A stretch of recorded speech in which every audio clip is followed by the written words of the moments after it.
Já parou para pensar que só existe cultura com energia? E é por isso que a Petrobras é a maior patrocinadora da cultura brasileira. Se depender da gente, essa energia nunca vai faltar.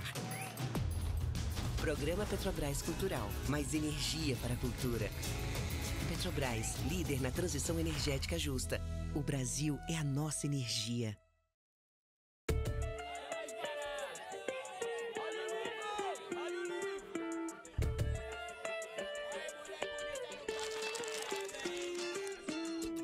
Sejam todos e todas bem-vindos à Feira do Livro 2025. A Feira do Livro é uma realização da Associação 451, da Maré Produções Culturais e do Ministério da Cultura por meio da Lei Rouanet, incentivo a projetos culturais. Apresentador exclusivo Petrobras. Patrocínio Prefeitura de São Paulo e Motiva por meio do seu instituto na categoria Prata, Itaú Unibanco na categoria Bronze. Apoio Instituto Ibirapitanga, Pinheiro Neto Advogados e Enjoei. Parceria institucional Mercado Livre Arena Pacaembu, Museu do Futebol e Secretaria da Cultura, Economia e Indústria Criativas do Estado de São Paulo. Secretaria Municipal de Esportes e Lazer, Secretaria Municipal da Pessoa com Deficiência, Biblioteca Mário de Andrade e Livraria da Travessa. Apoio institucional Embaixada da França no Brasil, Instituto Camões, Instituto Cervantes, Canada Council for the Arts, Acción Cultural Espanhola, Ernesto Tsirunik Advocacia, ETAD, Vagalume, Ecoar, Quiro, Inside by Meliá São Paulo e Genópolis, Bubu Restaurante e Ovo. Parceria de mídia, TV Brasil, Rádio Nacional de São Paulo, Folha de São Paulo, UOL, JCDecO, Revista Piauí e Publish News. Acompanhe a cobertura completa da Feira do Livro 2025 no site da revista 451. Acesse www.451.com.br e também nas nossas redes sociais, @a Feira do Livro. Viva o livro brasileiro!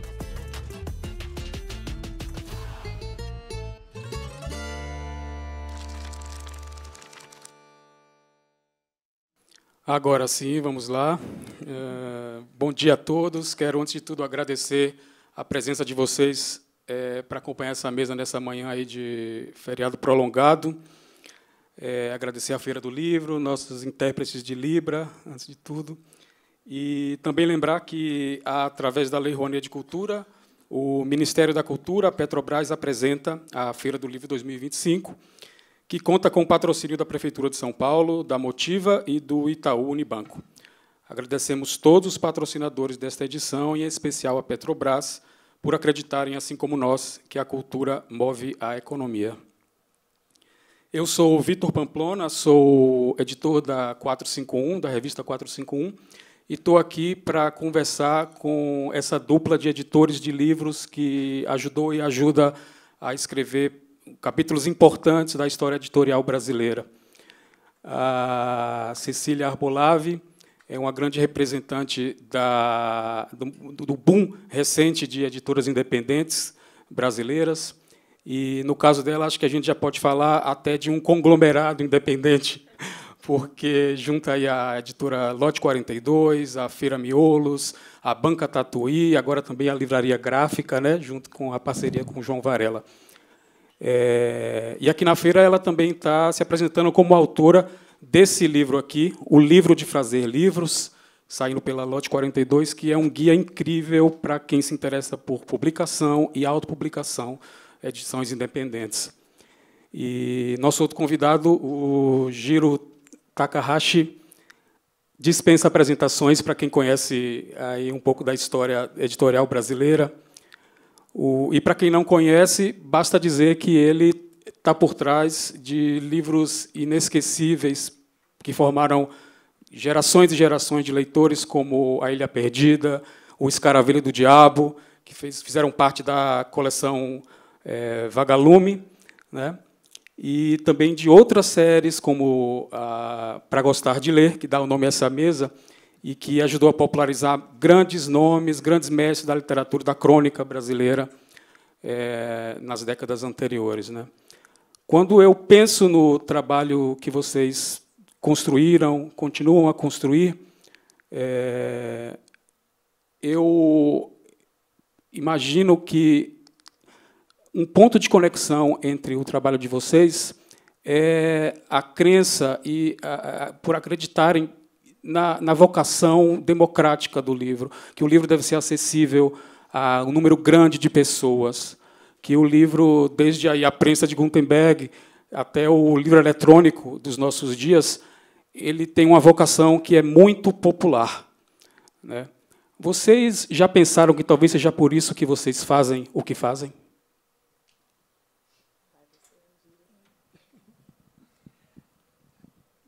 Eu posso, né, com a idade que eu tenho, já posso começar a falar desde a antiguidade, né? Então, desde a antiguidade que o ser humano trabalha com leitura, porque, na verdade, a leitura realmente, como se diz, é a chave dos direitos humanos, né? Quer dizer, então, sem a leitura, eu não teria nenhum desses outros direitos que nos fizeram, né, criar essa civilização humana de milênios.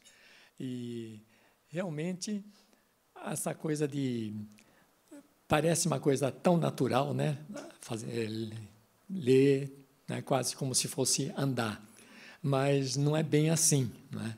Na verdade, a leitura depende de algumas coisas, né? Por exemplo, eu sempre imagino o seguinte, que a leitura está ligada com 3 modalizações das ações humanas, né? Que são, eu tenho que saber, né? Se eu não sei ler, eu não tenho como ler, né? Então, tenho que saber. Depois, outra coisa é que eu tenho que poder, né? Então, posso... e eu falo muito sobre isso porque, na minha infância, né, morei numa cidadezinha de 4 mil habitantes, então não tinha nem banca de jornal, né? Não tinha, aliás, nem telefone não tinha praticamente, era o interfone da cidade. Então, quem quisesse ler... só podia fazer mandando trazer livros de outras cidades, né? Então, a cidade maior que tinha na época era Bauru, né? Próxima, ou então encomendar para São Paulo, né? Então, precisa poder também ler, né? Então, tem que saber, vai para a escola, eu tenho que poder, então, tem que ser acessível, né? A política pública tem que permitir que o livro seja acessível a todo mundo, e, no fim de tudo, tem que querer, né? Se você não quiser, né, você não vai ler, né? E você querendo está ligado com gostar, né, que é o nome da nossa mesa. Então, aí eu, né, talvez por não ter podido fazer alguma outra coisa mais complicada aqui no nosso mundo, né, então eu acabei de tanto ler livro, eu percebi que, quando eu cheguei na minha idade adulta, eu percebi que eu tinha lido muita coisa, né? Tinha lido muita coisa. Lia muito em ônibus, lia muito em viagem, lia muito... Porque, naquele tempo, felizmente para mim, não havia tantos outros entretenimentos que desviavam, né? Então, leitura dava para a gente praticar bastante. Então, quando eu entrei em faculdade aqui em São Paulo, quando eu mudei, apareceu uma chance de eu trabalhar numa editora meio período, né, para ser datilógrafo de estêncil de mimeógrafo, em 66, né, você não se assuste com a data, mas foi em 66, em janeiro, que eu comecei, portanto, fazendo já próximo ano, começo do ano que vem, 60 anos que eu vivo no meio editorial, né? Então, começando por datilografar estêncios de originais, tudo. E aí não tem mais parada, né? Quer dizer, é uma coisa que todo mundo diz, que quem entra no meio de livro dificilmente sai, né? Então, está aqui, né? Quer dizer, fazendo livros, que é uma coisa que está atrelada à vida cotidiana de todo mundo, ou que deveria ser, né? Deveria estar atrelada à vida de todo mundo, né? Como andar, cantar, né? Dançar. Então, ler também estaria nesse meio que todo mundo deveria fazer, quase que automaticamente. Então, é assim que eu me vejo dentro do mercado de livro, quer dizer, naturalmente. Bom dia, Primeiro, muito obrigada pelo convite, por estar aqui, e principalmente pela oportunidade de estar aqui ao lado do Jiro Takahashi, a quem admiro demais. E é interessante, Jiro, né? Você falava nos meus tempos não tinha tanta outra coisa, né? Tantas outras possibilidades, e eu acho que hoje a gente vive num mundo de muitas distrações. Então, quantas pessoas não falam, né? Putz, perdi o hábito de leitura, eu gostava de ler, mas perdi esse hábito, como que eu volto a ele? E é realmente difícil quando a gente lê e tem do lado um aparelho que faz tanta coisa, né? E ele quase que pula do nosso lado, nos atrai o tempo todo. E eu acho que o que a gente tem feito na Lote 42 e nessa nossa jornada é tentar voltar ao livro, né? Voltar ao livro impresso, ao que ele pode dizer com a sua materialidade, mas não só, né? Não é uma coisa de experimentar tudo que é possível em termos gráficos só pela experimentação. A gente acredita muito que o livro, enquanto objeto, ele pode narrar, ele pode despertar interesse e sensações, mas sempre atrelado ao conteúdo, né? Sempre entendendo o que esse livro pede. E eu acho que é uma maneira também de resistência do livro impresso, né?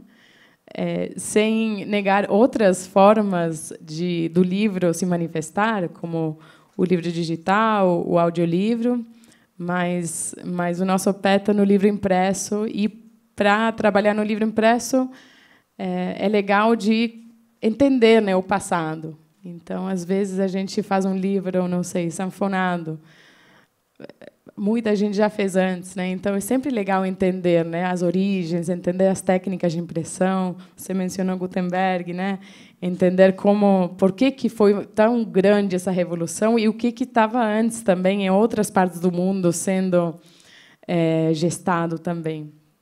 Então é importante isso que a gente tenta transmitir, seja nos livros em que a gente brinca um pouco com essa materialidade, seja nos livros sobre livros, né, e sobre a cultura gráfica. É um pouco despertar nas pessoas essa volta ao livro impresso e mostrar que ler, que manusear um livro é algo legal, é um bom companheiro, né, para a nossa vida, né? Cecília, você falou da materialidade do livro, da cultura impressa, do pegar, da presença. E aí eu sou obrigado a te perguntar sobre esse livro aqui, como o livro de fazer livros. Como é que surgiu a ideia de fazer esse livro? Bom, eu aprendi de produção gráfica muito na prática, né? O universo da gráfica me encantou. E, quando eu era pequena, meu pai edita até hoje uma revista na Argentina, e ele... Cecília, quem não sabe, é argentina, por isso que o pai dela está lá. Acho que ninguém percebeu por esse meu sotaque, mas sim, sou argentina, de Buenos Aires. E estou no Brasil há quase 18 anos. E essa revista que meu pai imprime até hoje na mesma gráfica e tudo, ele me levava na gráfica, e eu sempre achei isso muito fascinante, assim, esse universo. Mal sabia eu que eu terminaria nesse mundo aqui no Brasil. Mas, quando começamos a editar os nossos livros, as gráficas falavam: você vai querer acompanhar em máquina? E eu falava: não, pode. Pode vir. E aí eu comecei a ir. E, para mim, o universo da gráfica é uma escola, porque é muito bom poder perguntar diretamente para o técnico, né? Por que isso saiu assim? Como que eu tiro essa mancha? Ou olhar como que eles se mexem. Então, isso sempre me fascinou. E, com o tempo, a gente começou a fazer alguns livros um pouco mais experimentais, só que os orçamentos eram astronômicos, impossíveis. E isso me forçou a aprender o que eu tinha que fazer para baratear essa produção. E, no caminho, aprendi muito de produção gráfica. E, então, eventualmente, eu comecei a a organizar esse conteúdo e comecei a dar aula, sempre voltado aos artistas independentes, a colegas de feiras, a pessoas que queriam brincar, fazer uma única publicação, entender, errar menos. E, em 2018, eu comecei a dar essas aulas e, a cada curso, eu aprimorava mais, porque eu continuava editando os livros e continuava aprendendo coisa, então, sempre, os meus cursos sempre estão se mexendo. Até uma questão que o João Varela, meu companheiro em todas essas loucuras, e também companheiro de vida, ele me fala, mas por que você sempre fica mudando a apresentação? Porque eu sempre sofro, né? Fico até tarde à noite preparando as aulas, e eu não consigo, porque eu sempre quero colocar mais coisas que eu estou aprendendo no caminho. E aí o livro surgiu de uma forma natural, assim, de pensar, putz, seria legal tudo isso que eu estou aprendendo, poder deixar isso num livro impresso. Eu sabia também que, se eu fizesse um livro, eu ia pesquisar ainda mais e eu ia poder aprofundar em alguns assuntos que eu ainda queria aprofundar. Então, foi assim que surgiu a ideia. E eu tive a sorte de contar com o João como editor do livro, que não podia ser outra pessoa, e também com o Gustavo Piqueira, que fez o projeto gráfico e também esteve envolvido nesse processo de edição, de pensar um pouco que forma que esse livro teria, como que ele poderia também comunicar coisas na própria materialidade. E foi um pouco assim que surgiu. Legal. Você e o Giro também têm em comum uma questão que aprender a editar é também aprender na prática, né? O Giro tem, a gente falou da Vagalume, da Pra Gostar de Ler, mas ele tem uma história tão rica que não cabe numa frase só, não cabe num parágrafo. Ele precisou escrever, inclusive, um livro para contar essa história toda, que acaba de sair aí pela EDUSP e pela Comarte. É o último volume da coleção Editando o Editor. E, nesse livro, o Giro conta essa história de mais de 60 anos, né? E, claro, os bastidores da criação da Vagalume e outras séries. Giro, como é que foi que surgiu a ideia da série Vagalume? Bom, a série Vagalume assim, tem um início mais pessoal, né? Eu era professor, ainda continuo sendo, mas eu tinha começado a dar aula assim, há poucos anos. Tinha feito um concurso na Escola Senai, então eu comecei a dar aula para jovens assim, de 12 a 16 anos, aproximadamente. E eu dava aula de português, e foi da minha incapacidade, da minha incompetência inicial de saber escolher livros para os alunos, que veio um desafio, né, de aprender a escolher livros. Porque eu dava livros para eles seguindo meus colegas. O que você dá para os alunos? Eu dou Senhora, do José Alencar, dou a Moreninha, do Macedo. Quer dizer, então, eu seguia, né? E os alunos tinham maior, vamos dizer assim, pavor de enfrentar esses livros, e era muito complicado eu encontrar os alunos assim. Além disso, junto com isso, eu tinha a questão quando eu dava aulas de português mesmo, tinha dificuldade de pegar interesse dos alunos, e, de vez em quando, um aluno levantava a mão e perguntava: professor, o que é hirto? E eu ficava assim impressionado. Nossa, um adolescente perguntando o que é hirto, né? Aí eu ficava feliz, achando que ele está muito interessado na língua, no léxico nosso, tá, e tudo.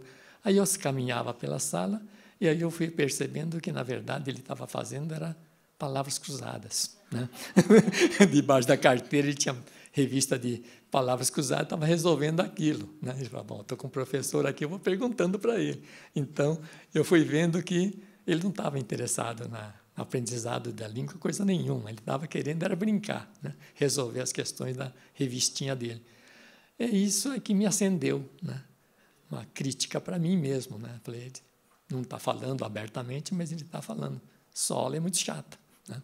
Então, aí eu percebi que eu tinha que dar livros mais gostosos e atividades também mais gostosas, né? Então, eu comecei a ver que, se eu desse brincadeiras com eles ia melhor.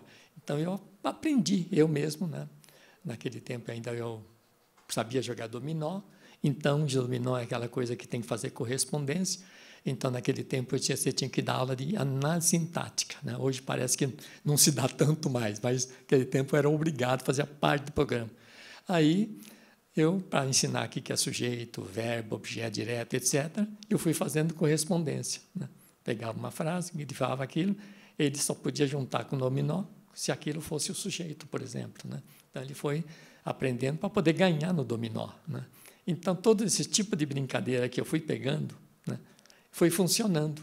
Aí eu vi que é o lúdico que vem ajudar, né? A criança precisa do lúdico, né? Aí foi aí que eu vi que o interesse do livro tinha que ser contemporâneo, então livros atuais da época, né? E ao mesmo tempo autores que gostavam muito de crianças, sabendo que estão escrevendo para criança, e acrescentar no livro algumas atividades que só quem lê o livro poderia resolver brincando, né? Então, crianças também brincavam, liam muito no intervalo das aulas, história em quadrinhos, gibis, né, na época, né? Então, eu via que eles gostavam muito de gibi, de história em quadrinhos. Então, o que nós pensamos na Ática, eu já estava na Ática, né, naquele tempo, e trabalhava meio período no começo, aí eu pensei numa coleção que tivesse livros contemporâneos específicos, dirigidos especificamente para crianças, para jovens, e, junto com o livro, algumas atividades que só quem lê o livro saberia resolver. Então, teria charadas junto com o livro, né? Então, isso até trouxe aqui folhas assim, né? Quer dizer, então, isso vinha... São os suplementos que acompanhavam. Suplemento de trabalho que acompanhava o livro, né? Então, isso aqui tinha, de um lado, tinha história em quadrinhos do livro que ele tinha que escrever. Quer dizer, ele tinha que lembrar a história e colocar os balões de falas e o que está acontecendo nessa cena, né? Quando ele colocava isso, ele tinha o resumo da história.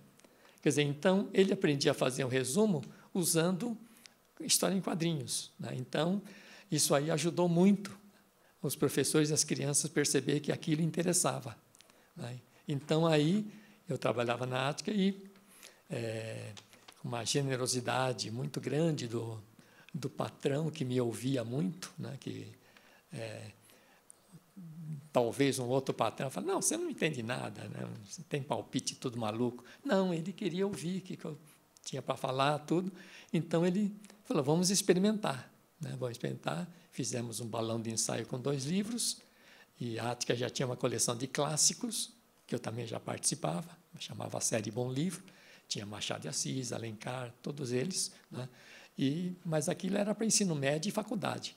Aí, para ensino fundamental hoje, que antigamente era ginásio, então aí precisava de ser um outro tipo de texto e outro tipo de atividade. Aí, essas duas coisas juntas funcionaram, né? Então, funcionaram, mas não é assim, fez o livro e vai embora, né? Aí que a gente aprendeu que, para conquistar o público, precisa de muito mais de coisas, né? Então, precisa de uma parceria muito grande com o sistema educacional. Então, se eu não estiver junto com os professores, ou os professores não estiverem juntos com a gente, não teria sentido nenhum. Então, nós fazíamos constantemente reuniões com os professores, cadastrávamos os professores naquele tempo, já nos anos 70, né, cadastramos. A Ática chegou a ter cadastro de 80 mil professores de português, sabia aniversário de todos eles, né? Então, no dia do aniversário do professor, a Ática mandava a carta cumprimentando pelo aniversário, né? Então, aquilo tudo criava uma empatia, né, da gente com os professores. E a gente pegava também professores de escola pública e particular, meio a meio, para fazerem a escolha dos livros junto com a gente, né, para escolher os livros. E depois, todos os funcionários de comercial da Ática faziam prospecção por onde iam, né? Vinham assim, perguntar para os professores que livro que vocês gostariam de dar para os alunos. Então, tinha uma equipe muito grande para fazer prospecção de autores e de livros, né? E aí, quando a gente teve pelo menos assim, uns 6 ou 7 livros para publicar, aí lançamos 4, né? Aí lançamos desse jeito que nós produzimos, mas a série Vagalume, né, aquela série que o nome que pegou muito, não é uma criação interna da editora, foi uma criação interna, sim, mas foi um concurso interno da editora para escolher o nome da coleção. O projeto gráfico da editora também teve um concurso, aí não foi nem interno da editora, foi um concurso nacional, aberto para qualquer designer, fazer um projeto gráfico para uma coleção para jovens tal e tudo, com desenhos dentro do livro.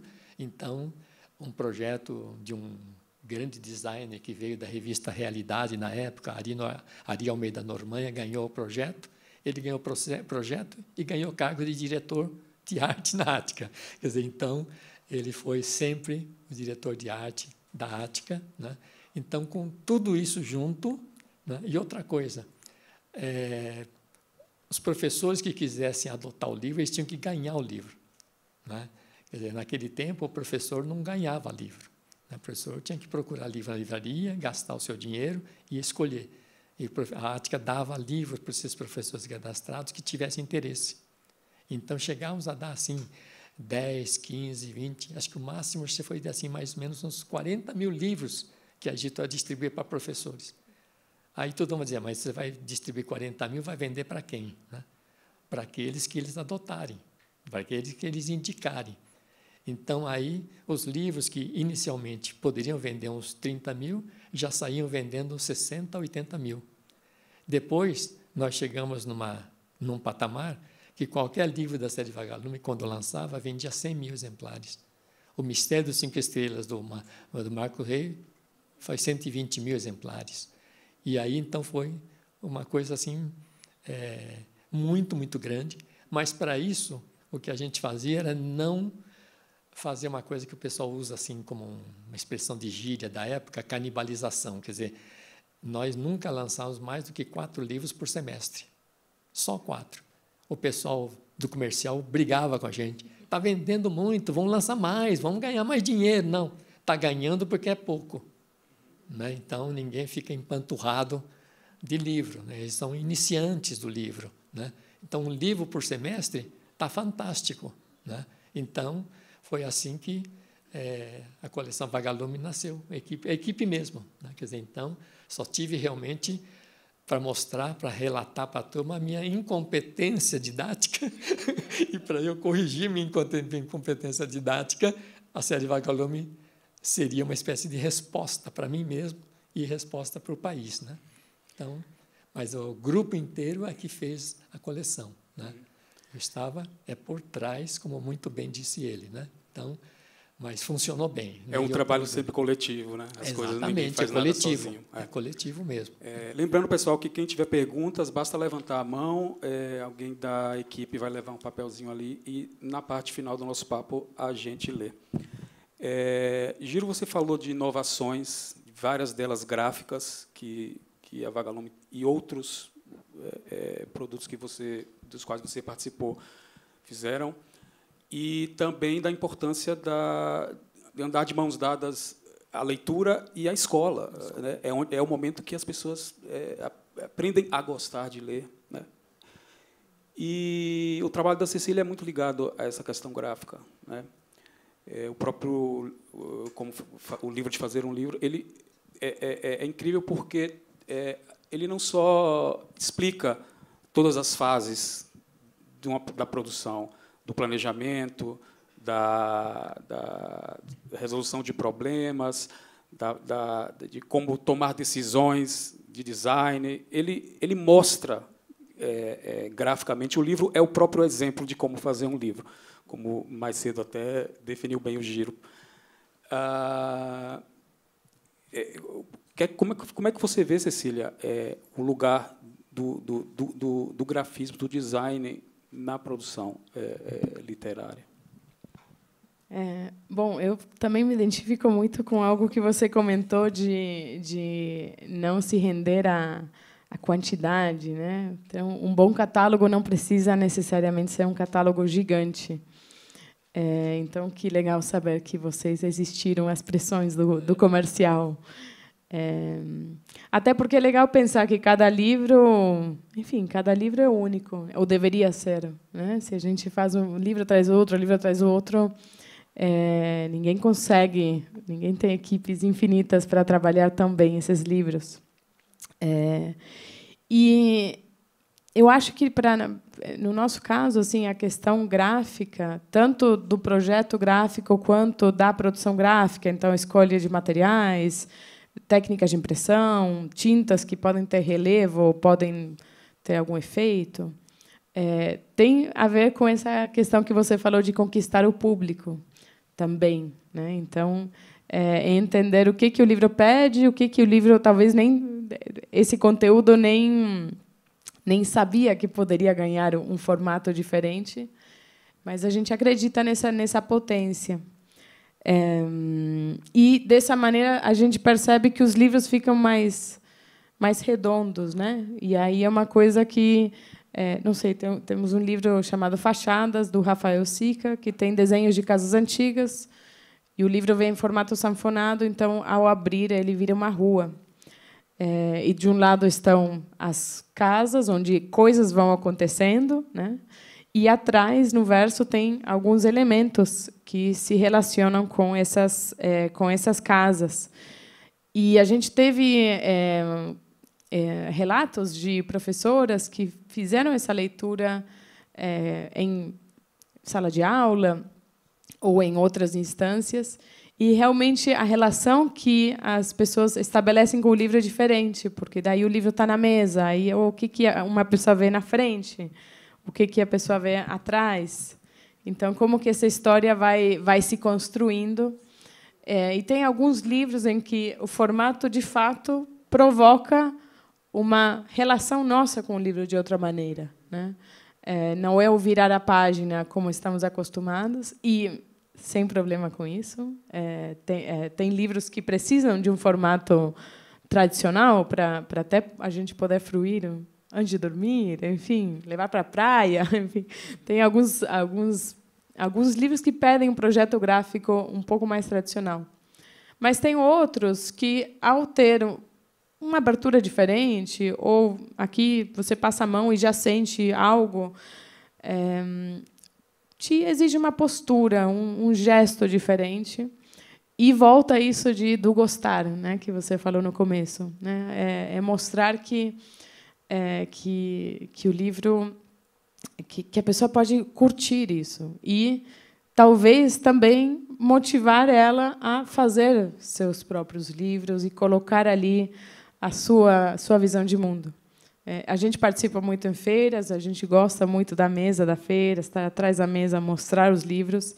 E, para mim, quando uma pessoa pega na mão e vê de perto e começa a olhar assim, já para mim, conquistei essa pessoa, né? Porque quis ver de perto, quis entender melhor esse livro. Interesse, né? Tudo começa com interesse.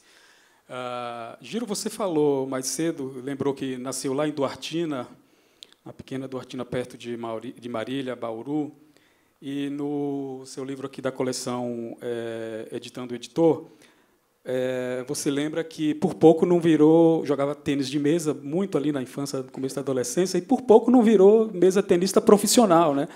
Você era chamado de... Tinha um mesa tenista brasileiro famoso chamado Biriba, e ele era o Biriba de Duartina, né?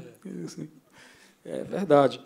E aí, num momento, você escreve assim, que, como lá era uma cidade sem muitas distrações, qualquer coisa que você fazia muito. Jogava tênis de mesa, então jogava muito. Lia, então lia muito.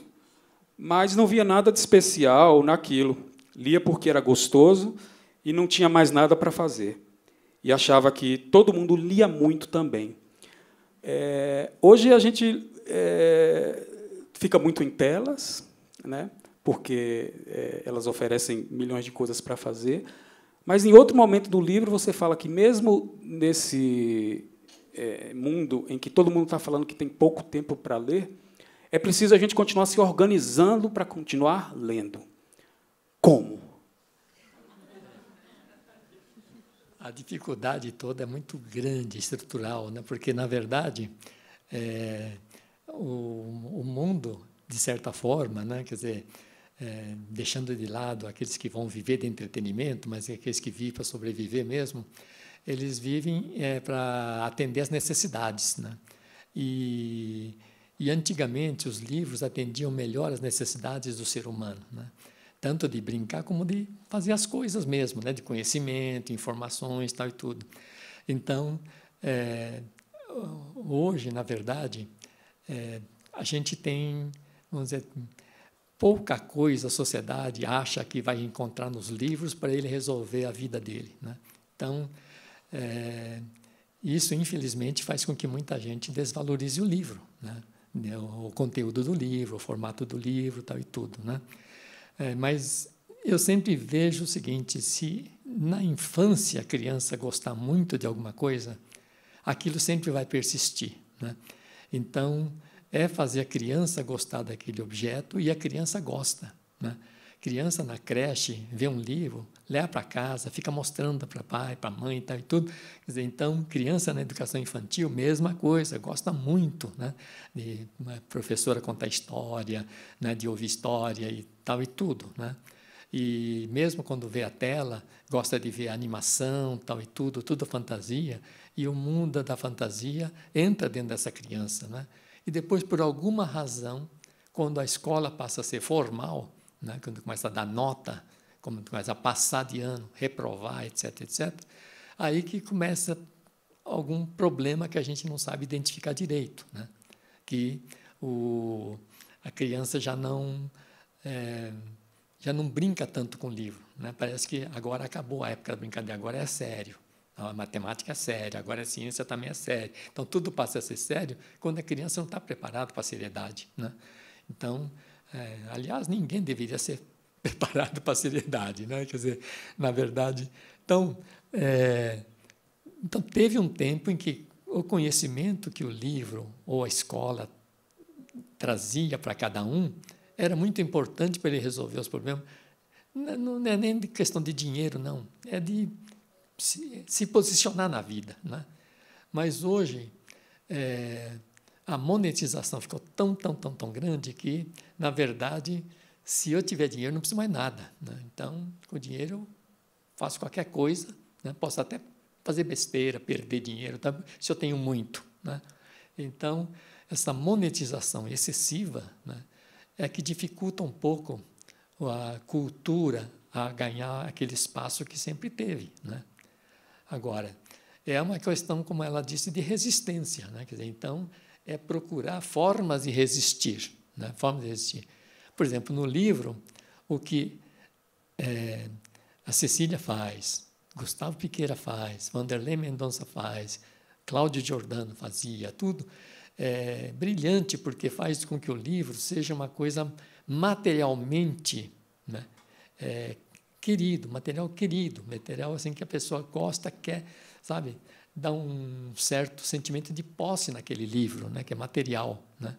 Então, essa materialidade do livro pode ajudar muito a criança que gosta muito ainda, porque ela está naquele nível, estágio, né, de psicologicamente falando, do concreto, né? Então, a criança não tem condições de abstrair, né? Tem muita dificuldade de abstrair até os seus 6, 7 anos. Então, nessa fase, o material, que é o concreto, tem uma importância muito grande, né? Então, por exemplo, livros em 3D, quer dizer, eu vou aproveitar os recursos que existem hoje, né? Então, livros em 3D, por exemplo, numa página tem uma casinha, tal e tudo, você vira a página, atrás está o fundo da casa, por exemplo, né? A criança vai achar naturalmente barato, né? Você vira a página como se tivesse virado a página de uma casa, né? Então, tudo isso é uma coisa assim que parece idiota, tal e tudo, mas são coisas que devem ser tentadas, né, de uma forma muito mais intensa, né, para que as crianças tenham uma relação, da mesma forma que tem crianças que não largam uma determinada boneca, um determinado bichinho, tal e tudo, que eles façam isso com o livro também, né? Porque antigamente eu ainda lembro que tinha criança que levava livro para deixar debaixo do travesseiro, né? Então, essa reconquista era fundamental, né, ter aquele livro da cabeceira dele, né? Quer dizer, então, já daí tinha esse negócio de livro de cabeceira, livro do travesseiro, né, que é um dos primeiros livros japoneses que existem, né, livro travesseiro. essa coisa do sanfonado que ela mostrou aqui, que é uma coisa brilhante e tudo, né? E eu lembro o seguinte, que o primeiro romance japonês, né, que é o Genji Monogatari, a história de Genji, né, do século X, por aí, 9 para 10, o livro é sanfonado. Quer dizer, naquele tempo, né, seguramente naquele tempo não tinha encadernação, não tinha grampo, não tinha nada, né? Então, o que eles fizeram? Era sanfonado, né? Então, você vê o livro, é um romance imenso, né? Pode ser em vários volumes, mas cada volume sanfonado, como ela mostrou aqui, né? Então, são essas experiências que eu acho que devem voltar, né? Livro a livro, e quase que eu diria aluno a aluno, a criança a criança, porque uma vez Monteiro Lobato disse, né, que ele não conseguia ainda estar satisfeito com o livro, porque ele só ficaria satisfeito no dia que ele fizesse um livro em que a criança quisesse habitar nele, né? Então, a casa dele é o livro, né? Então, é isso que eu penso, né? Quer dizer, que o livro tinha que ser desse jeito, né? Quer dizer, ter esse nível de gosto, de atrelamento, né? De uma criança com esse objeto, né? Livro. Aí, seguramente, pode vir o que vier no futuro, que vai vir também, mas aquela lembrança, aquela experiência dele, né, vai ficar para sempre, né? Então, e com uma experiência boa, não uma experiência de que ele foi ler aquele livro, errou na prova, tirou 2 na prova. Tá. Então, esse livro, ele não tem jeito de ele gostar, né? Ter uma referência desse livro, uma relação com esse livro, é de frustração, quando não de ódio, né? Porque esse livro me fez tirar 2. Né? Então, na verdade, é um mundo de coisas que tem que ser feitas, na verdade, né? Com esse mundo tecnológico que devia ajudar, né? E eu ainda falo, né? Quando eu vejo as crianças jogarem games, tal e tudo, Minecraft, Clash Royale, tal e tudo, eu fico imaginando que devia haver uma parceria multiplataforma, né? Entre um livro bem feito, né? Por exemplo, da época medieval e dos castelos medieval com Clash Royale, por exemplo, né? Quer dizer, então aproveitar esse jogo, e a pessoa teria que saber um pouco mais de história para ele jogar melhor o jogo, né? Da mesma forma que quando ele vai jogar um PlayStation, ele conhece todos os jogadores, né? Então tem jogador que vale mais porque tem mais habilidade, né? Agora, se ele fizesse isso com os personagens da história, né? Ele teria que saber um pouco mais da história para poder jogar melhor isto, né? Então, essa parceria que também está faltando, né? Quer dizer, os Big Techs ficam numa outra plataforma de vida, e nós aqui nesse chão da resistência. Então, a gente fica lutando com estilete, né? Como eu estava falando, de estilete e tal, quando os caras estão com motosserra, né? Não dá para enfrentar estilete contra motosserra.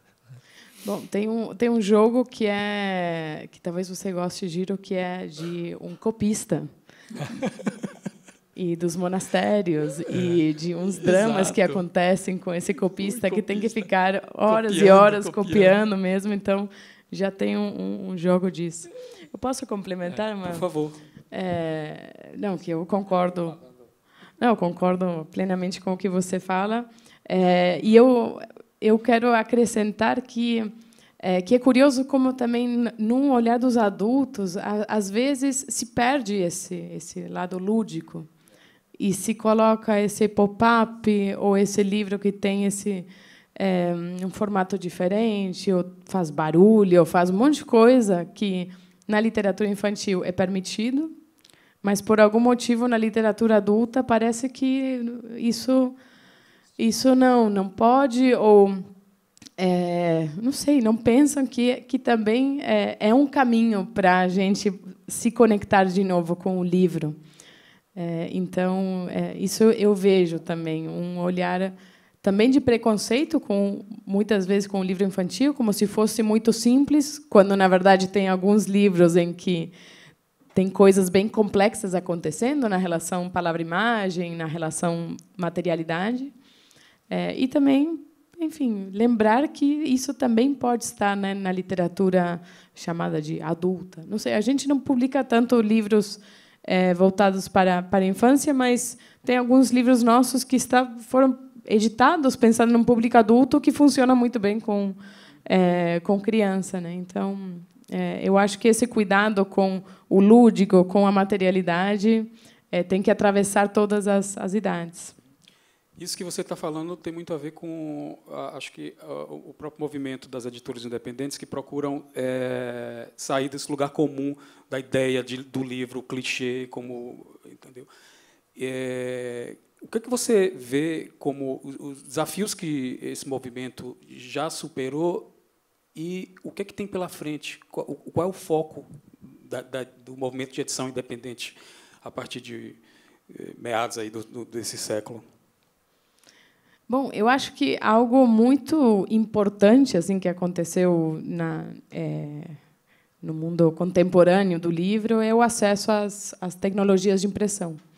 Então, Giro pode falar melhor do que eu, mas talvez uns 15, 20 anos atrás, publicar um livro era só com um CNPJ de uma editora, era só numa tiragem de acima de 1.000 exemplares, era algo só para médias ou grandes editoras. Você, enquanto artista independente, não podia bater na porta da gráfica e falar eu quero fazer 1 exemplar, eu quero fazer 5.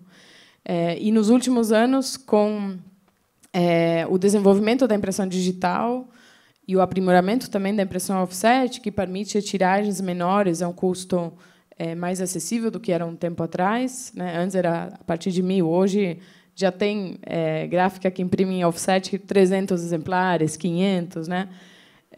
Assim como na impressão digital você consegue fazer um único exemplar e às vezes isso te permite pensar no modelo de negócio do livro diferente, né? Então isso foi uma grande revolução, mais até do que talvez o livro digital, assim no meu ponto de vista, mas mais do que o livro digital, eu acho que esse acesso às técnicas de impressão mais facilitado permitiu que a gente pudesse ter uma enorme quantidade de vozes sendo publicadas, de tipos de livros, porque primeiro, você não depende só de algumas editoras, você mesma pode se publicar, e também surgem editoras que apostam em novas autorias e publicam, às vezes, 100 exemplares.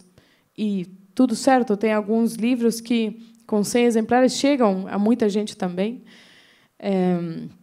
Então, isso, para mim, foi uma grande revolução que aconteceu assim nos últimos anos.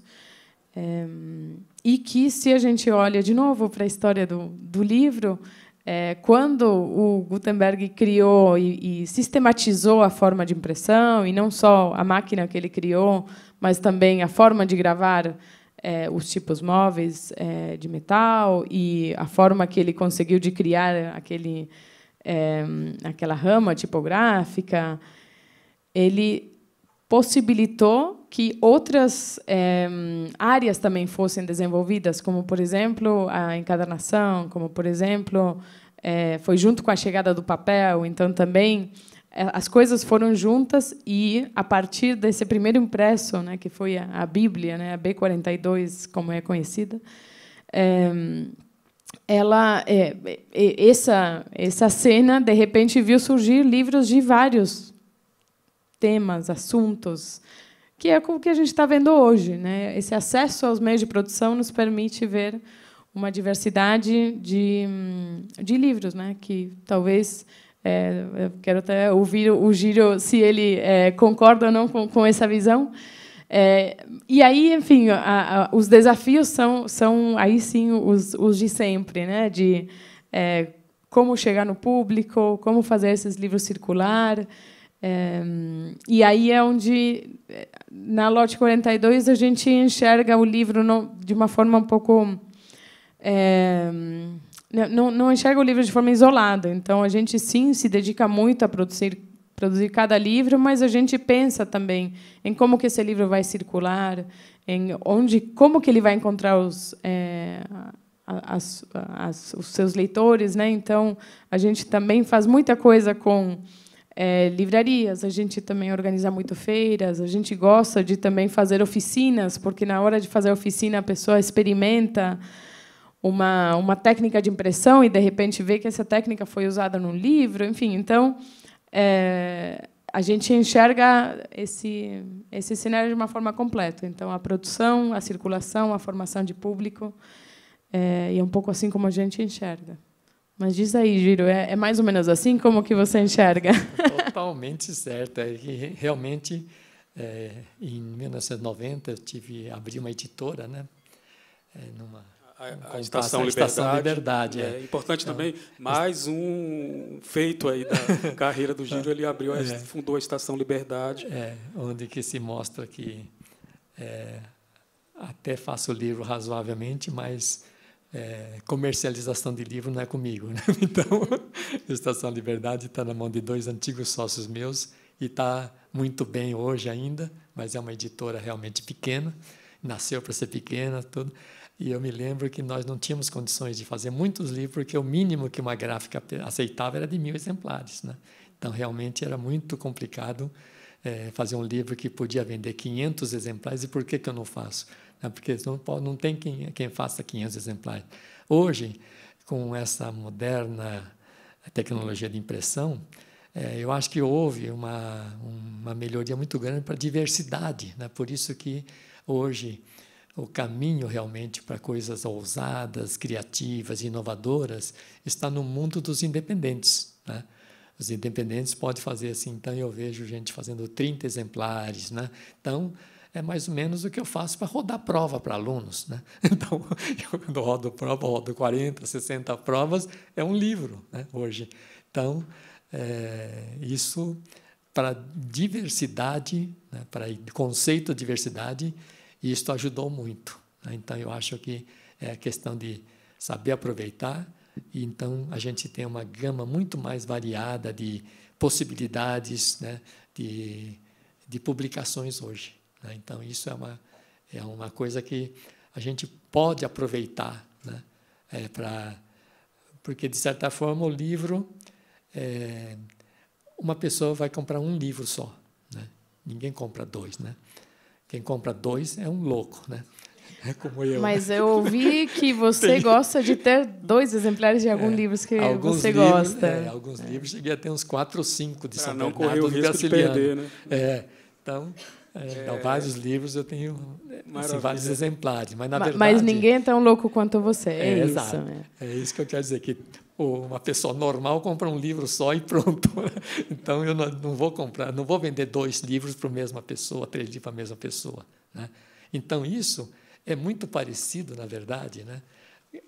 O conceito disso aqui é muito parecido com a imobiliária, né? Você vai vender um imóvel, você não está vendo, assim, em princípio, claro, tem os milionários que vão comprar 10 imóveis de uma vez para investir, mas o normal de um mercado imobiliário é você vender uma casa para cada um, para cada família, né? Então, o livro é um pouco esse conceito, né? É um conceito mais ou menos assim, individualizado. Então, nesse sentido dessas tiragens pequenas e a diversidade grande, o livro pode trabalhar muito com esse conceito de quase eu chegar a dar, assim, de publicar livros para determinado nicho, sabe? Então, hoje é possível fazer isso, né? Então, isso, quando eu penso nisso hoje, penso na Estação Liberdade que eu tive 30 anos atrás, eu falo, nossa, se eu tivesse isso aqui, talvez fizesse assim naquele tempo, né? Faria um livro que já seria destinado para 100 pessoas, né? E é a melhor coisa que existe, porque o mercado espanhol tinha um jeito de dizer quando que a empresa editorial era saudável, né? Não é porque vendeu 2 milhões ou 5 milhões, e sim porque não tem sobra, sabe? É igual restaurante que fez um X e não sobrou para jogar no lixo. Isso é ótimo, né? Porque uma grande editora americana, né, foi à falência, ficando 4 anos na lista dos mais vendidos e fechou. Vendia milhões. Mas ninguém sabia que ele, quando essa editora vendia 2 milhões, tinha feito 6 milhões. Quer dizer, o que ia fazer com 4 milhões? Grande prejuízo. Então, foi fazendo repetidos erros até que fechou, né? Foi vendida para outra editora. Mas ninguém entendeu. Mas essa editora é a editora que mais vende livros aqui nos Estados Unidos, como é que pode fechar? É que ninguém sabe os bastidores. Ele vendia 2 milhões, que é uma coisa fantástica, mas ele tinha feito 5 milhões. Quer dizer, então ele jogou 3 milhões fora. Né? Então, foi o pior negócio. Giro, você acabou de usar a palavra bastidores e você editou, ao longo dos anos, grandes mestres da literatura brasileira, só para citar alguns: Clarice Lispector, Murilo Rubião, Carlos Drummond de Andrade, depois novos escritores na época, como Roberto Drummond, que até te homenageou com um personagem no O Cheiro de Deus, né? Um licei que sonhava em abrir uma editora no bairro da Liberdade. Eu quero te perguntar o que é que você aprendeu com eles e o que é que você acha que eles aprenderam com você. Olha, o que eles aprenderam comigo, eu acredito que pouco, né? Porque o talento deles estava pronto, né? Agora, eu aprendi muito com o Murilo Rubião, por exemplo, o que é revisar um texto, né? Que ele era um grande revisor, né? E ele disse uma coisa que eu nunca mais esqueci, porque ele mexia muito no livro. É difícil publicar o livro dele, porque ele sempre tinha uma coisa para mexer. O que mexia para ele seria cortar, né? Sempre cortar. Então, ele dizia assim: Giro, se eu ficar em dúvida se essa frase está boa ou eu corto, né? Ele falou: corta. Porque se você teve dúvida entre deixar e cortar, né, é melhor cortar, né? Porque essa dúvida vai pegar muita gente que vai achar que não é desnecessário, prolixo, né? Então, se você não teve essa dúvida, tudo bem, né? Você tem o texto e você não achou que está bem, então não está bem. Mas se você tem a dúvida de que essa palavra está demais, essa frase está demais, esse parágrafo está demais, esse capítulo está demais, se você tem essa dúvida, corta, né? E ele cortava sempre. Isso é um grande aprendizado que eu tive com ele, né? E até o Drummond, né? Atenção, né? Ele que é uma pessoa assim, tão assim, mas dá para a gente perceber que era uma pessoa muito atenta a Drummond, né? Quando nós escolhemos os textos dele para gostar de ler, os alunos que escolhiam os textos, e um dos textos que nós escolhemos estava num livro e estava assim: A Outra Senhora. Então, o título era Outra Senhora. E íamos publicando. Aí, como a gente pedia a aprovação dos autores dos textos que nós escolhíamos, aí ele chegou e corrigiu a gente. Ele falou: olha, se vocês leram com atenção o meu livro de crônicas, havia uma sequência de crônicas assim. Uma era Uma Senhora, e tinha uma crônica. E a outra crônica seguinte era A Outra Senhora, que era um outro texto que ele fez de outra senhora. Quer dizer, se vocês não publicarem Uma Senhora, ninguém vai entender o que é essa outra senhora. Tem que cortar. Tem que cortar. Tem que cortar. Quer dizer, a gente, sabe, está sempre sujeito a cometer grandes gafes, né? Mas são essas pessoas atentas que corrigem a gente, né? Então, isso aprendi demais com todos eles, né? Assim, a respeito de escrita, não ter pressa. Murilo Rubião demorou 26 anos para escrever um conto, O Convidado, né? Quer dizer, demorou 26 anos, mexendo, remexendo. Quer dizer, aí sai, pelo menos, perfeito para ele, né? Então, isso aí é a coisa da escrita. A escrita e a leitura brigam muito com a urgência. Esse é o grande nó dessa questão tecnológica, né? Porque a tecnologia digital trouxe o conceito da urgência, né? Tudo virou urgente, né?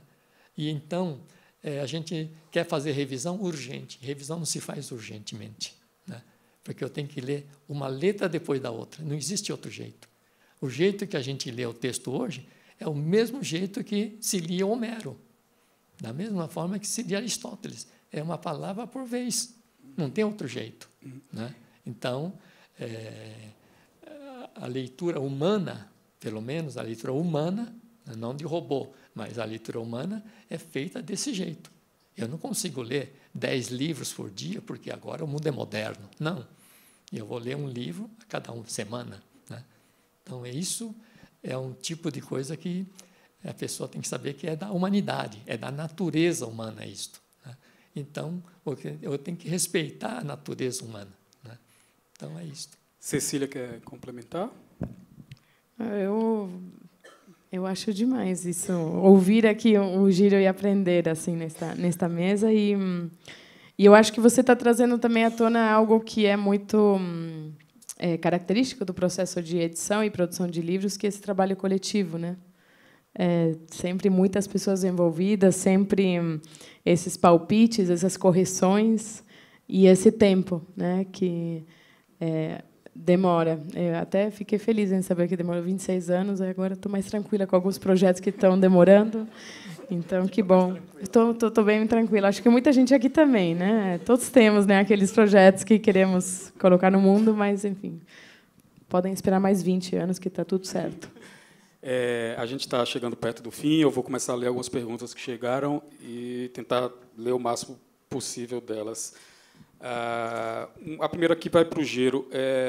A pessoa não escreveu o nome, mas pergunta quantos livros foram editados na coleção Vagalume, se você lembra, e se você foi o editor até o final ou saiu antes. Não, eu saí bem antes, na verdade. A coleção foi criada em 73, em 85, 84, mais ou menos, eu já estava fora. Quer dizer, que eu fiquei 11 anos com a coleção Vagalume. E no total, mesmo depois de eu sair, foram feitos 105 livros. Só que desses 105 livros, na verdade, até a década de 80, tinha mais ou menos uns quase 100. Porque esses 5 livros que saíram depois, até recentemente, foram tentativas, né? Quer dizer, então, um editor chegava, eu quero voltar com Vagalume, então eu tenho um livro que vão experimentar, ver se dá certo. Não dava, aí, quer dizer, eu não posso dizer, né? Eu não estou lá para dizer se deu certo ou não, mas o fato de ter parado, eu deduzo que não foi tão bem. Aí, depois de demorar mais uns 3 anos, mais uma tentativa. E, recentemente, a coisa de 2, 3 anos, saiu o 105º livro. Né? Um livro muito, muito, muito legal, tudo, mas não sei por quê. Sumiu no meio dessa quantidade gigantesca que a editora, que é um monstro, né, está publicando. Né? Quer dizer, então, não sei se hoje Vagalume cabe numa editora gigantesca. Talvez Vagalume consiga ainda um bom espaço numa editora mediana. Né? Uma editora média talvez ainda dê muito certo, porque não publicaria 300... Porque tem editores no Brasil hoje que publicam 60 livros por mês. Sabe? A Record, provavelmente, 60 livros por mês.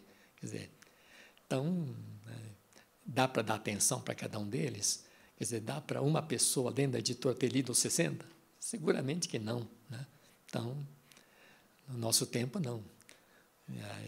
Eu lia todos os livros da Vagalume, desses esses 80 e poucos que saíram na minha época, e eu li todos. Né? Era o mínimo que eu devia fazer. O mínimo que eu devia fazer é ler. Como corrigir prova de aluno. Né? O mínimo que você tem é corrigir, ler a prova do aluno. Né? Mas eu tenho 100 alunos. Não, azar seu. Né? Tem que corrigir. A cultura é um dos mais preciosos instrumentos de democracia. É um canal de expressão plural que permite a convivência de diferentes vozes. Podemos continuar? Tem uma pergunta aqui para os dois, que a Isabela, idealizadora do projeto Povo que Lê, fez, que diz assim: gostaria de saber como o Giro e Cecília entendem o papel dos booktalkers, acho que são as pessoas que falam de livros na internet, né? O papel dos booktalkers na formação do público no mundo digital.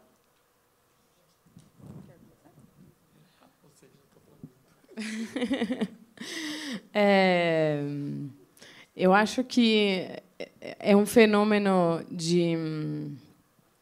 que, se a gente vê alguns anos atrás, eram os blogs, depois virou youtubers, depois virou agora booktalkers, que tem relação com essa nova não tanto, né, mídia. E é muito legal ver como há maneiras, né, de despertar esse interesse em pessoas que talvez não iam ler um livro. Então, eu acho que é também um trabalho importante nesse nosso ecossistema editorial, né, que temos os diferentes agentes. Né? Então, eu acho que são uma figura importante. Eu devo confessar que estou até agora resistindo a entrar no TikTok e estou conseguindo. Então, isso, quando surgiu essa rede, eu fiz essa escolha consciente de não baixar para as minhas redes pessoais. A gente, na Lote 42, posta algumas coisas no TikTok, mas, enfim, não fica dando atenção, que me falaram, para vingar no TikTok você tem que ficar ali insistindo, postando muito e tal, e a gente não tem conseguido. Então, eu acabo não acompanhando tanto o que acontece no TikTok, mas eu acho que é realmente um fenômeno que é parte, né, desse nosso ecossistema editorial, e tudo que serve para falar de livros, para avaliar, para criticar também, assim, isso eu acho que é legal só de destacar, assim, que é possível também criticar o livro, assim, e nesse mundo de redes sociais a gente está sempre celebrando tudo, né? É parte da lógica das redes sociais, e parece que criticar é falar mal, e a pessoa vai ficar magoada, só que, e aí talvez também queria ouvir o que o Giro acha disso, mas a crítica também ajuda a fazer melhores livros. Nem todo embora aqui a gente está numa feira, a gente está celebrando os livros, e enquanto editora e também como autora, eu quero que todos os livros sejam celebrados e dê tudo muito certo. É importante ter a crítica, né? Ter esse olhar crítico. E eu acho que as redes sociais não dão muito esse espaço, ou não estimulam esse olhar crítico. Então, eu acho que isso é importante de lembrar, né? De divulgar, de estimular as pessoas a lerem, de fazer com que realmente as pessoas se aproximem e reaproximem do mundo do livro. Mas é importante lembrar desse olhar crítico. Não sei. Giro no TikTok também, nada, né? Não, eu achei que era tic-tac, né? Tic-tac é o relógio, né? TikTok eu até agora não sei mexer. Então, mas eu vou atrás, né? Então, eu estou cada vez me atrasando muito, mas eu sigo, por exemplo, eu acompanho, eu gosto de saber, por exemplo, no YouTube, né? No YouTube eu vejo, eu acho importante o trabalho da Gabriela Prioli, do Antônio Fagundes, quer dizer, né, do Casarim. Tem muita gente que faz um trabalho maravilhoso, né? E eu acho isso fantástico, né? Eu acho fantástico, e eu acho que devia ter cada vez mais, porque assim, vai para algum público, quer dizer, todos que gostam desses booktalkers vão gostar das indicações e vão atrás. Já é alguma coisa, né? Então, eu acho isso fantástico, né? Eu acho isso da mesma forma que antigamente tinha os resenhistas de jornal, de revista, né? Que também muita gente seguia ou não seguia, mas, né, divulgavam os livros. Então, qualquer divulgação de livro eu acho fantástico. Uma pessoa que bota uma capa de livro, bota numa eco bag, por exemplo, andar na rua, já está ajudando. Quer dizer, para mim, qualquer coisa que ajude o livro, para mim está valendo. E quanto mais a gente conseguir hackear esses sistemas, melhor, né? Então, eu acho que isso também, os booktalkers, esse fenômeno é legal por isso, né? Porque talvez as pessoas estão ali nas redes esperando ver outro tipo de conteúdo, e de repente estamos vendo um livro, né, que depois vamos querer ir na feira falar com as autoras e tudo mais. Então, é tudo muito válido. Tem mais uma pergunta aqui para o Giro, que diz: quais foram suas leituras de infância mais marcantes, e se foi algum livro infantil de literatura japonesa? Você aprendeu, se alfabetizou em japonês antes de português, né? Eu, por incrível que pareça, sim, né? Por incrível que pareça, porque eu não sei mais nada de japonês. Então, isso é um absurdo na minha vida, mas eu, até 7 anos, não sabia falar nada em português, né? Então, tive muitos problemas na escola, eu e meus irmãos, né? Porque a cidade é muito pequena, que, na verdade, é quase uma roça, é uma aldeia, né? Quase. Então, cidade pequena. Então, você fica lá no meio dos parentes só, quando é criança, né? Não tem? Depois, eu sempre fui muito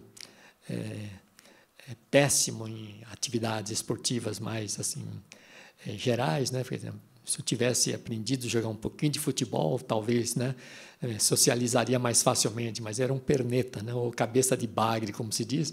Então, a única coisa que funcionou certo para mim foi tênis de mesa, né? Fora isso, não. Mas aí tênis de mesa também. Falei, eu vou deixar o espaço para o Hugo Calderano, né? Então eu generosamente saí do ramo, deixo para o Hugo Calderano, né? E o velho Biriba. Mas, assim,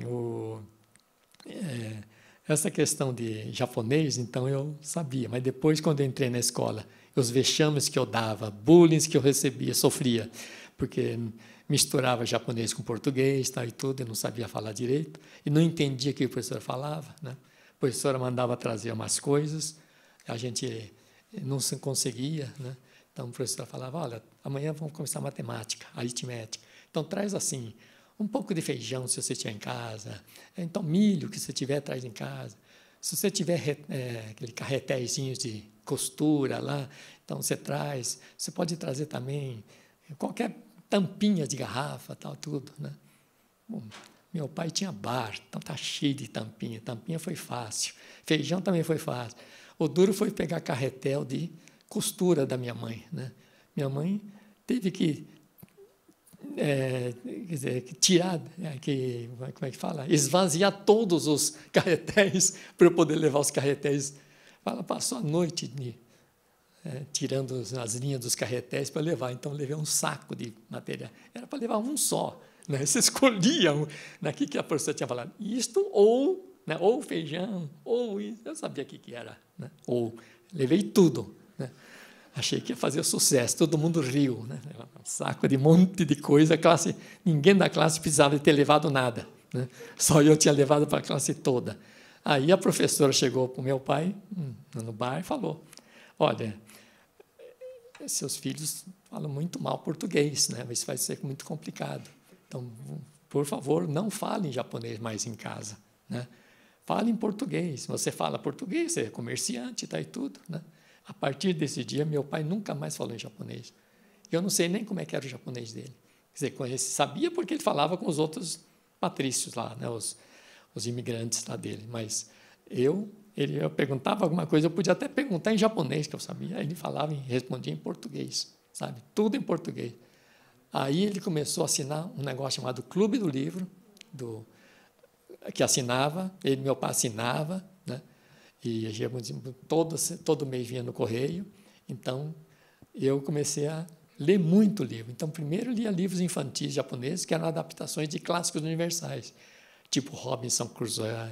Todos esses autores clássicos eu li em japonês até 7 anos de idade. Depois, eu comecei a ler os autores brasileiros, né? Então, principalmente o Monteiro Lobato, né? Monteiro Lobato.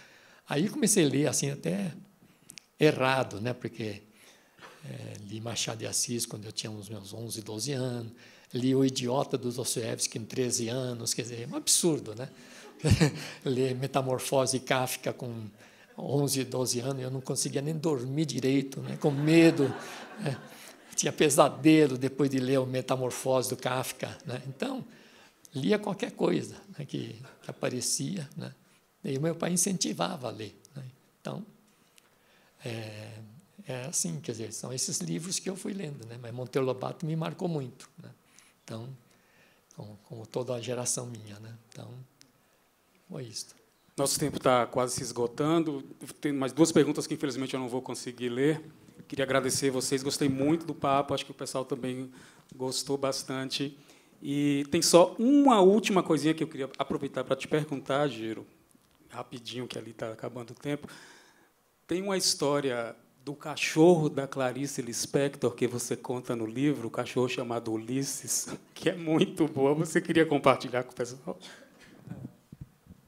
Porque eu tenho que falar as coisas e as pessoas têm que acreditar, né? Às vezes eu mesmo tenho que acreditar, né, que aconteceu. Porque vai ficando velho, vai esquecendo muita coisa. Mas como editei a Clarice, tinha que resolver problemas de texto tal, e tudo, então fui várias vezes na casa dela.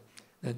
Não consegui tirar, quer dizer, nem me lembrei de tirar uma foto ao lado dela. Né? Quer dizer, hoje eu sinto demais. Né? Mas, enfim, a Clarice era muito acolhedora, né? Nos demos muito bem, ficávamos conversando tal, e tudo, e toda vez ela servia café. Né? Vamos tomar um café com biscoitinho tal, e tudo. Aí sentava na mesa com ela, aí tinha um cachorrinho dela, né? Meio assim, eu acredito que seja vira-lata, porque eu não conheço, não entendo muito de raças assim. E aí o cachorro vinha, sentava numa cadeira, e aí ela servia xícara para mim, servia xícara para ela, e botava café no pires. Né? Botava no pires. E aí o cachorro ficava junto com a gente, tomando café no pires. E aí todo mundo, ela falava, olha, o pessoal fala que isso que eu estou fazendo é uma desumanidade com o cachorro, porque deve fazer muito mal para o cachorro. Mas ele gosta. Eu não vou recusar, não vou deixar de dar esse café para ele. Que custa? E o cachorro se chamava Ulisses, todo mundo pensando que era por causa do herói grego e tal. E aí ela falou, né? E é claro, a pergunta mais idiota que todo mundo fez para ela, né? E eu também fiz. Então, Ulisses é por causa do Ulisses, né? Herói Ulisses, tal, tudo, né? Da Odisseia, tal. Todo mundo fala que eu, para não me chatear, eu falo, assim, né? Mas não, na verdade não foi, né? Na verdade foi um namorado que eu tive, era tão bom e eu fui tão ruim com ele, né? Que hoje eu fico assim, pesarosa por ter feito tanto mal a ele. Aí eu dei o nome para o cachorro e eu cuido direitinho do cachorro. O cachorro está Ulisses agora, eu estou assim em paz também, a minha consciência, porque eu cuido muito bem do Ulisses hoje. Maravilha, obrigado, pessoal. Até a próxima. Claro, Cecília tem um último recado para a gente. Olha só, parei as palmas, olha.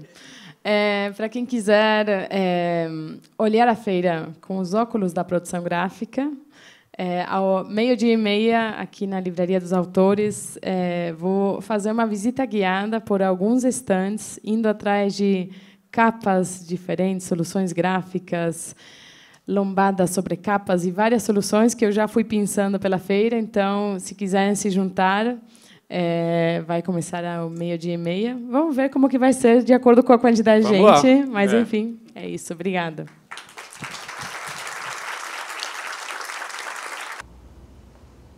Já parou para pensar que só existe cultura com energia? E é por isso que a Petrobras é a maior patrocinadora da cultura brasileira. Se depender da gente, essa energia nunca vai faltar. Programa Petrobras Cultural. Mais energia para a cultura. Petrobras, líder na transição energética justa. O Brasil é a nossa energia. São Paulo é arte, cultura e criatividade, com mais de 200 espaços culturais da Prefeitura de São Paulo em todas as regiões da cidade. E grandes eventos, como a Virada Cultural, que em 2025 reuniu cerca de 5 milhões de pessoas. Neste ano, a Secretaria de Cultura e Economia Criativa já promoveu mais de 5 mil atrações gratuitas e 319 milhões de reais foram anunciados em editais de fomento. Isso é São Paulo, cidade de todas as artes. O brasileiro não sabe ser pequeno. É da nossa natureza mover a vida como gigantes. Por isso, a CCR, maior empresa de infraestrutura e mobilidade do Brasil, está movendo a sua marca para um novo momento. A CCR agora é Motiva. Mais do que estradas, trilhos e aeroportos movendo o Brasil. Uma marca que já nasce gigante, como você. Motiva. Você nos move.